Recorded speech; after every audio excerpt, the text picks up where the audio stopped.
Get way better local news updates like WWAY on Facebook.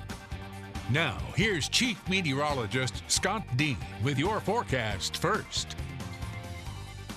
And a beautiful evening shaping up. As you can see, a live look from Carolina Beach on our Stevenson Skyview weather cam. Just a few clouds out there, and it was a warm day. In fact, we missed a record high by 2 degrees, 77 the official high at the Wilmington Airport. Some areas touching 80 degrees, and we've got another chance to touch a record high before things start to cool down, and also rain chances start to go up. We'll have all the details coming up in your weekend forecast. WWAY News at 6 starts right now. My fellow Americans, today I speak to a nation in grief. 17 dead at a Florida high school. There's just like blood everywhere. After the 18th school shooting already this year in the U.S. You hear this on the news all the time. You never think it's going to happen. And it happened. It happened. The 25th fatal school shooting since Columbine. It cannot be denied that something dangerous and unhealthy is happening in our country. How did we get here, and how do we move forward? We need more mental health facilities. Now is the time for this country to have a real conversation on sensible gun control laws. It's not the gun doing it, it's the individual. We dig for answers in the wake of another tragedy on this special edition of WWAY News at 6. No child, no teacher should ever be in danger in an American school. Thanks for joining us tonight for your News at 6. I'm Amanda Fitzpatrick. And I'm Randy Aldridge. Police say 19-year-old Nicholas Cruz has confessed to the mass shooting at a Florida high school. 17 students died, 13 others sent to the hospital. Cruz appeared in court for the first time today to face 17 counts of murder. According to the police report, Cruz told investigators that as students began to evacuate the school, he tossed his AR-15 rifle and the vest he was wearing so that he could blend in with the crowd. The report adds that Cruz purchased the rifle in February 2017, but does not say where it was purchased. Investigators are scouring over social media sites and also trying to talk to people who knew the suspect to try and find a motive. So what to do about all of this? Stricter gun laws or more mental health services? There's debate on both sides. WWAY's Jenna Kurzina spoke to a local NRA affiliate and a therapist about the recent violence. What can we do to prevent a massacre like this from happening? A question that remains unanswered. How you can legislate what a criminal might do. Ray Campbell, who is affiliated with the NRA, says it is the person behind the trigger and not the gun. I mean, obviously somebody like that is looking for unarmed people to take advantage of. And if chances are, if there were more armed officers or administrators around, he might have given it a second thought before he did something like that. Meanwhile, others are focused on mental health. Wilmington therapist James Anker says he hopes as a nation we can learn from this and know what to look for to try to prevent something like this from happening again. Just a person that's acting irregularly, talking violence, making threats, and just acting out of sorts. So the people that are close to him, and everybody has someone close to them, it's the community thing. You keep an eye on your neighbor. In Wilmington, Jenna Kurzina, WWAY News. Campbell believes the current gun laws need to be more enforced, while Zanker hopes more conversations can be had about mental illness. When you don't take action, things like this eventually will happen to you. And that's not acceptable, and that's why I call on people to stand up, talk to their congressman, talk to people, and don't stop fighting, because children will continue to die if we don't take a stand now. A call to action from a survivor of the school shooting in Florida. Now, we reached out to our lawmakers to find out what they are or are not doing after another tragedy. And there's no debate that these school shootings are happening all too often. The debate on how to prevent them, though, has continued to rage on since Sandy Hook. WWAY's Andrew James went to lawmakers to question them on what they are doing to be proactive about this situation. Well, Amanda, those who write the law can seek funding and draw up solutions to try and protect the children in our community. I question our leaders in Congress about what they are doing now. Now, I just heard from Senator Tom Tillis' office. The senator responded to our questions saying, in part, we must ensure firearms are staying out of the wrong hands. And last year, I co-sponsored bipartisan legislation that would enhance compliance and accuracy of the background check system to keep firearms away from criminals. Now, his office did confirm with me that that legislation has not come to a vote yet in the Senate. Moving over to Senator Richard Burr's office, he released this statement to us in part saying, quote, he has supported strengthening the national instant criminal background check system, as well as numerous mental health bills during his time in Congress. Now, they go on to say in part, quote, we must be able to efficiently and effectively screen would-be gun buyers for mental problems and criminal convictions. Now, I'm waiting to hear back from the office on what he plans to do in the current session to put those words into action. Honestly, I don't think there's much that Congress can do that would address tragedies such as Florida or any other tragedy for that matter. This is a matter of hearts and minds. The statement coming from Congressman Dave Rouser says what he can do is listen to his Education Advisory Committee as well as a Law Enforcement Advisory Committee that he plans to meet in the spring that could talk about this issue specifically. Now, Congressman Pittinger's office sent us a statement as well, saying in part, Nicholas Cruz passed a background check, so did Dylan Roof, due to an FBI error. The focus on additional gun control is a case of misplaced priorities. America needs to focus on the root causes of violence by addressing mental health and the glorification of carnage in games, movies, and music. Now, I asked if and when he would address those subjects in form of law. I'm still waiting to hear back from his office for a response on that. Amanda? All right, thank you, Andrew. Well, you know, we also took the question of how these tragedies can be prevented to our representatives at the state level. We reached out to all state senators and representatives who serve our 5-county area, and here's what they had to say. Representative Frank Eiler gave us the following statement. I think we need to do a better job of not just funding, but also best practices for mental health and detox to help head off some of the root causes of some of these folks that do crazy things. Representative Deb Butler said in the last session we tried to put forward amendments to strengthen measures and were defeated. Until we have votes in the NC legislation, these bills are not going anywhere. Leadership made it clear they're in the pockets of the NRA. I'm happy to draft legislation. It won't go anywhere, but that don't mean we won't keep trying. Representative Holly Grange said this. I'm gonna go back to Raleigh, and we're gonna have some discussions about this. We're not in a bubble, but I'm telling you what we do now in Wilmington with, you know, as an example, Wilmington Health Access for Teens. I think that's a start.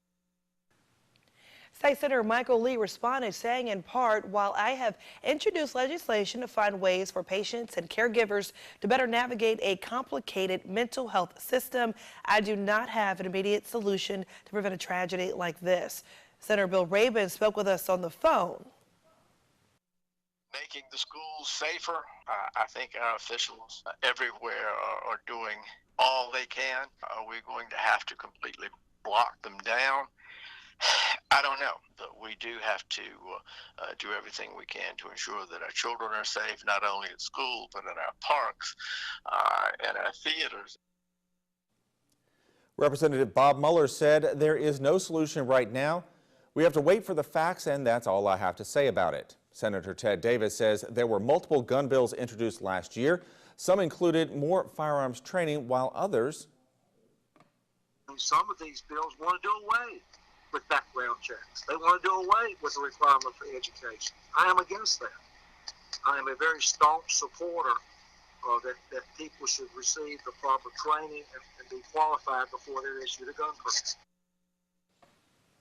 Well, Senator Danny Britt and Representative Bill Brisson and Brendan Jones did not return our calls or emails, which, you know, we've tried to reach out to everyone and give them a fair shot at giving us an answer, and they just did not. Yeah, all day, multiple times we've tried to reach all of them. Right. All right, up next, we are joined live with New Hanover County Sheriff Ed McMahon. Plus the latest on rumored threats in Brunswick County, what the sheriff there has to say about them.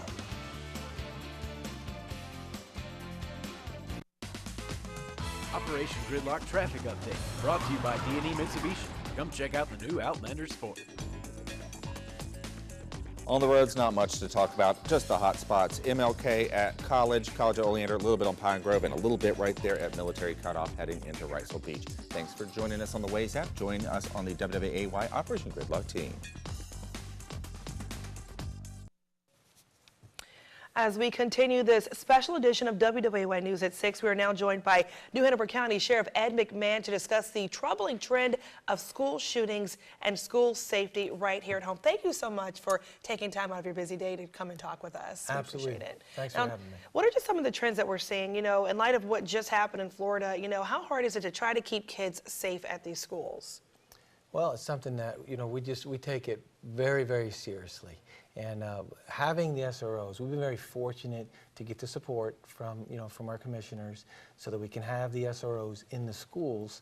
And they're in there, they know what's going on, they're part of that community.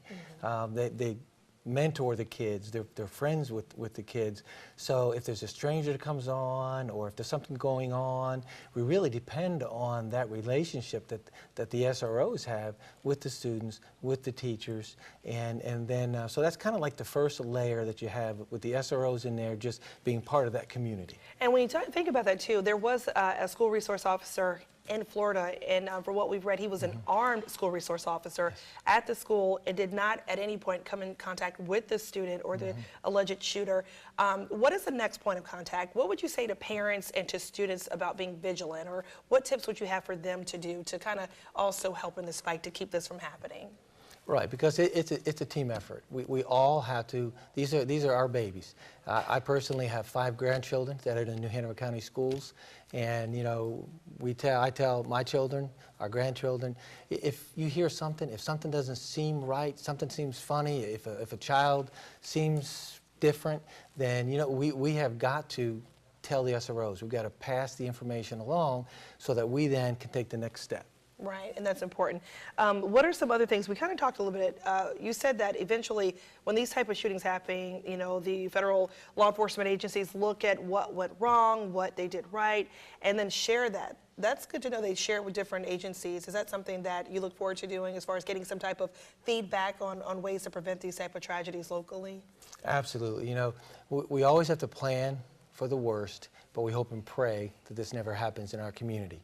But that doesn't stop us from training and from reviewing the agencies that this happens to. They will come in and brief us, all of law enforcement, on things that happened and things that they did, and we can really look back and critique it so that we're always working to get better so that we can protect our children. All right, and I also understand you have an active shooter response training that you hold as well. Absolutely. Okay. We have active shooter training. We just had one back in October. All right, well, thank you so much, Sheriff McMahon, for joining us with that information. And now we're going to send it over to Randy Aldridge, who is following up on a story out of Brunswick County and some schools that were impacted there as well.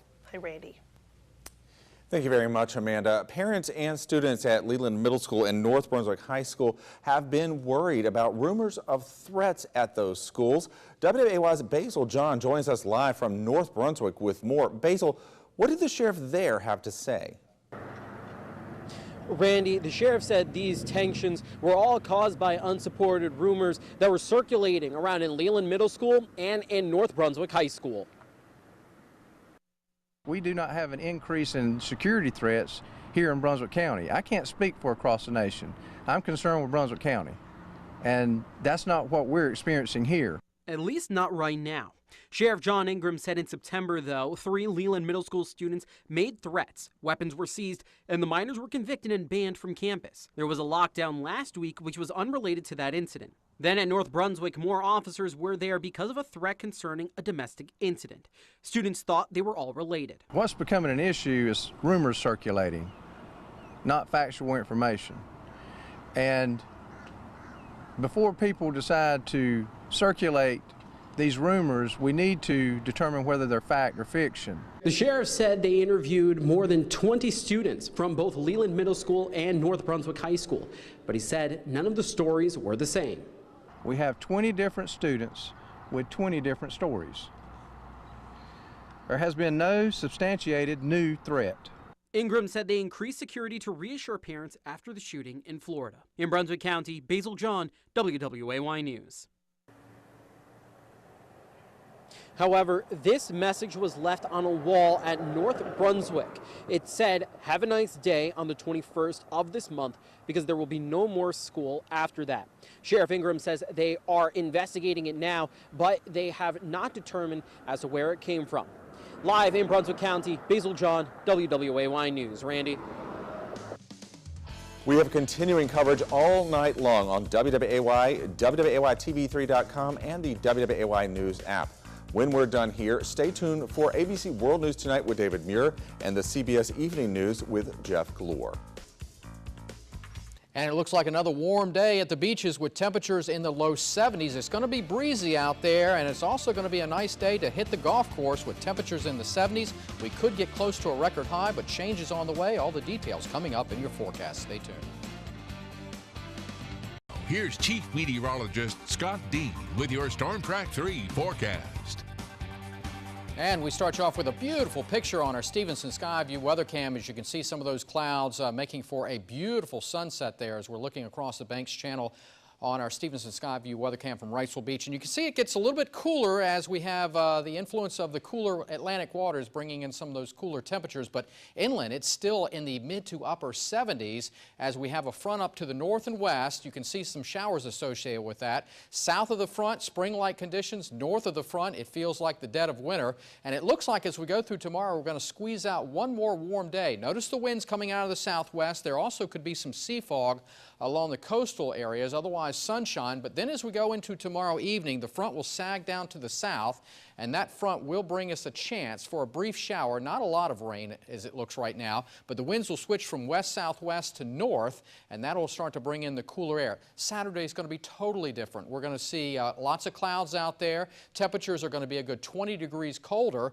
and there is a possibility of a few light showers, although I think the bulk of the rain will stay to our north and west up in the Piedmont into the mountains. And then as we go later on into Sunday, that front pushes, that system pushes south of our area. And it looks like we'll see brighter conditions on Sunday, and temperatures will respond to that sunshine. So temperatures tomorrow making it into the upper 70s away from the beaches. And it is possible we could hit that record high or tie it, which is 80 degrees at the Wilmington Airport. Then as we go into Saturday, very, very different out there, although this model runs a little bit on the cool side. So I think we're going to make it back up into the 50s. Now, if we do see some rain, that would mean even cooler conditions. But then we start to rebound on Sunday, where I think most areas will rebound back up into the 60s. So a little bit of a setback as we go through the weekend. But then spring-like conditions return once again as we head into next week. So overnight tonight, a very mild night out there with temperatures dropping only into the low 60s. As you can see, partly cloudy skies, but there is the possibility of some coastal fog, and that could hamper visibilities at times. Temperatures away from the beaches will make it into the upper 70s to near 80 degrees, but the south-facing beaches, you'll most likely stay in the 60s. Here's your 7-day forecast. As you can see, temperatures are going to start to cool down over the weekend with plenty of clouds. Temperatures rebound up into the 60s, and then by Monday, Tuesday, and Wednesday, it looks like we're back into that spring-like pattern with partly cloudy skies and very little chances for rain. So we'll be watching for that cool down over the weekend. We'll have much more news coming up in just a bit, so stay tuned. Today, the Greater Wilmington Sports Hall of Fame inducted 4 new people. Chairman Louise McCall announced Samuel Bowens, Lawrence Cook, Lewis Howard Jr., and Nana Rivers were chosen as new members. They were among 50 nominations. The inductees will be honored and inducted at the annual banquet May 6th at the Cape Fear Convention Center. All right, this story is sure to put a smile on your face, and boy, do we need one, right? A Brunswick County teen just got back from having his dreams become a reality. Shea Bay Bryant just returned from spending time with the Oklahoma City Thunder basketball team. He spent 2 years with Make-A-Wish, hoping one day he'd get this once-in-a-lifetime experience. And Bryant has been a big fan of the Thunder for years. Now, we'll have more on his incredible story coming up tomorrow on WWAY News. Oh. Looking forward to that. All right, we'll be right back.